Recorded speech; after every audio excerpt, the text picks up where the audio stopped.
All right, a little bit of a Jack Smith update. He has filed an emergency motion with the Supreme Court, basically demanding that they reject Trump's claim of absolute immunity. The closest historical parallel here would be when President Nixon, after all the stuff that was done over there, accepted a pardon from President Ford, which implied that he needed a pardon, which solidified that both President Ford and Nixon agreed that a president or former president is subject to criminal prosecution. One of the quotes that Jack Smith said in this filing is, "A president's alleged criminal scheme to overturn an election and thwart the peaceful transfer of power to his lawfully elected successor is the paradigmatic example of conduct that should not be immunized.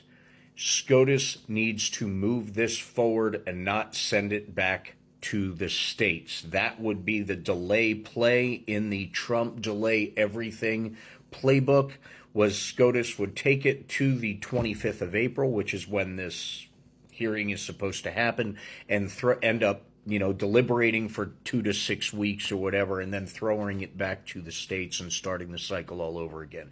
Jack Smith sees it. Once again, he is looking into the future, and he is knowing what's coming. He called this back in October, and he actually tried to put a motion in with the Supreme Court to hear the hearing right now on immunity claim by the president back in October to circumvent all this stuff. And SCOTUS said, no, we're not going to need to do that, and kicked it back.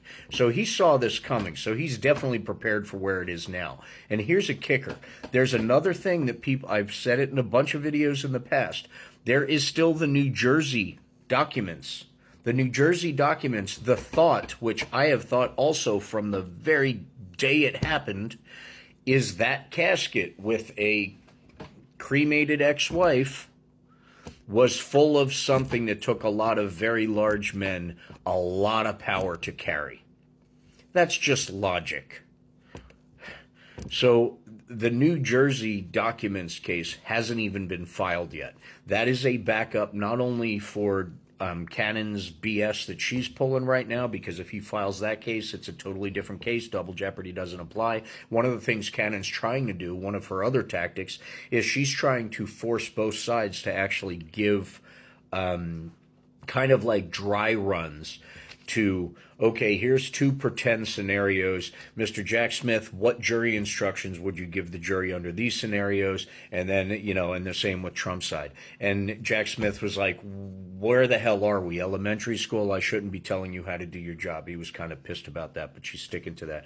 But anyway, everything she's doing is ultimately to delay. She left the door open for Trump's last filing, that we're not going to accept this now, but you can bring it up again after we start trial. There's a bunch of different reasons to do that. And one of the things that people are concerned about with her is once a jury's sworn in, the trial has started. The charges are officially filed. The trial is officially going. So once that jury's sworn in, double jeopardy comes into play. So if she decides to dismiss the case once it's started, he can't be charged again in Florida with the same thing. Hence, New Jersey, a whole different set. That's the backup. So he's also, Jack Smith is that far ahead on his offensive plays too. We've got to remember, this is a gentleman with a 97% conviction rate on indictments. 97%. That is pretty insane. He is a war crimes special prosecutor. War crimes is his specialty. This is right up his alley. So damn well, if you think back to everything that was going on from the very beginning,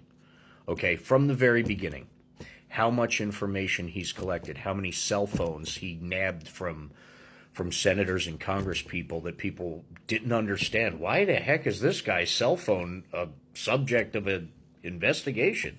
No one understood it. Well, that's all part of this. So he's already 10 steps ahead. Have faith, even though it seems hopeless. All right, April 15th, his trial starting in New York, whether they like it or not. Alvin Bragg Marchand made it very, very obvious. Jack Smith is ahead of Cannon. He will always be ahead of Cannon. He has paperwork ready to get her ripped off this case. This may be her last mistake. I believe it will be. That's just my opinion. So don't get bogged down by the delays. That is Trump's MO. That is what he's always done since the mid-'80s. He's doing the same thing, just on a massive scale, with the future of democracy and this country in balance. That's where it gets real. He's been conning people his whole life. He's been playing this exact game his whole life. The day he got into office, the first thing he did was appoint every judge, every prosecutor, every investigator he could in every single jurisdiction of every single one of his properties. That was one of the first things he did. Cannon was one of them. This is why he did it. This is why he put all those people and forced it through for the Supreme Court. This is why. He knew Thomas was already there. He knew he's bought and paid for 1,000,000 times over.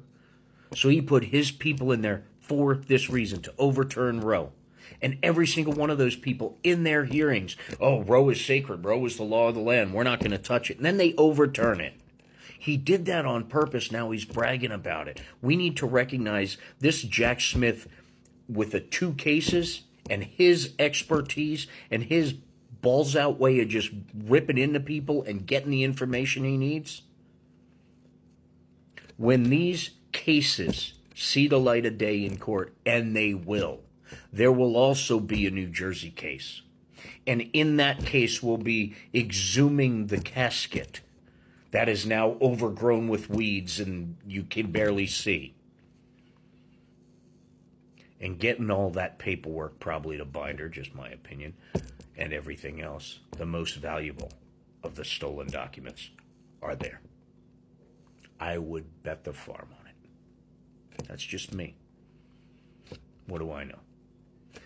But this case is rolling forward. Jack Smith has it under control. He's been ahead of these people the whole entire time. He has filings ready, knowing that they're going to go down certain roads, and he just bam, bam, bam. That's what he's doing. And they're going to put pressure on everybody else too. This should show everybody in this country that every single time there is a vote to put someone in power, the smallest of jobs, superintendent of schools, Secretary of Education for Ohio's East Bumfuck District, even those are important elections. And we have been taking it for granted for way too long. Because power installs people like this. And that's not what the United States is about. That's not what America's supposed to be. That's not the judicial system. Everyone's pissed off about how screwed up it is. Let's vote to fix it permanently. Because it's time. This has gone way beyond politics and beyond the side of the aisle. This is literally the death rattle of our constitutional state. And when I say that, I'm not being hyperbolic. This is a man who has said it proudly into a microphone. He never promised to uphold the Constitution. He's filed it in court papers. That's what he believes. Eileen Cannon will be kept in line. These cases will not be for nothing. Donald Trump will get his justice if his lifetime of cheeseburgers and cocaine and Adderall don't get him first. Have faith. Most importantly, make sure you guarantee the future of this country and vote blue all the way down the ticket.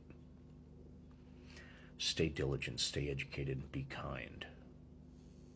Because we are in this together on both sides of the aisle. And we need to assure we have democratic control in the future too. And only one vote will get us that. And that's a promise. He says that out loud too.